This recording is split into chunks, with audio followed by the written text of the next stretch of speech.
dadweynaha kala duwan ee ku nool magaalada Laastomare ee waqooyiga gobolka Sanaag ay ka mid yihiin dhalinyarada, haweenka, waayeelka iyo dhammaan qaybaha kala gedisan ee bulshada ayaa waxa ay olole nadaafadeed ka fuliyeen isla magaaladaasi waxayna qashinka ka dhameeyeen goobaha laga dhiso bilicda magaalada waxayna Honkebel TV u sheegeen inay dadweynaha reer Laastomare yihiin kuwa ku caanbaxay iska wax u qabso waxana hadaladoodii kamid ahaa goobtii qashinka waanu iska hagaajinayno qashinkii waayo waxa jira cudurro fara badan ayaa jira waxa loo baahan yahay in caafimaadka dawladdu way noo ballan qaaday Muuse Biixi Cabdi uu noo ballan qaaday uu noo yimi ololihii baa noogu dambeysay wax wara oo dambe oo uu noo soo celiyay ma jiro adduunka waxa weeyaan waxa ka dhacay abaaro soo noqnoqday oo aad u fara badan oo la og yahay dalkuna wuu sii kala xun yahay wuxuu bay ku aantay dawladdu baan u malaynayaa galbeed ma soo dhaafayso bari shaqaba male waariyada wuxuu yiri ninkii jiri waariyada sidoo noo gal ninkii sidoo noo galay buu waxa weeyaan anagu in badan oo ballan qaadano lahayn horaan noo lahayn dibaan noo lahayn hadii aanu nahay magaalada la Laastomare iyo hulul cidibana ma soo eegin anaga cidibana ma soo eegin maanta waxa noogu daran waa haraad iyo tacab waxa weeyaan waxa kale oo sheekooyin ku marayaan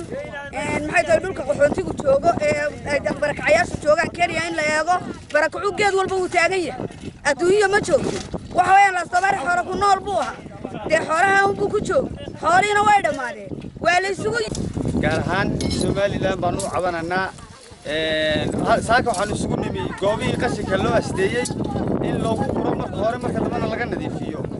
waayo waayeelkii baan ku joognaa dhalinyaradii baan ku joognaa dumarkii baan ku joognaa saaka waxaan isku soo baxnay inaan qashinka iska nadiifino sidaa laajigeed waxa ka jirta aagan ay xukunto tuulada Laastomare biyalaan baahsan waxaan ku ribaa soo saaraysay dawladdu wax qabad badan waxaanu joognaa waxaanu ku quraynaa xashiishka baan iska quraynaa maanta ma sha Allah waxaanu nahay anagu dad mutawiciina oo iska qabsanaya waxyaabo badan horena waanu qabsanay iminkana wax badan baan ku tira jiraan qabsano waxaan leeyahay dawladda ayaa fariin u diraya halkan Muuse Biixi fariinta u diraya waxa weeye dawladdu waxaynu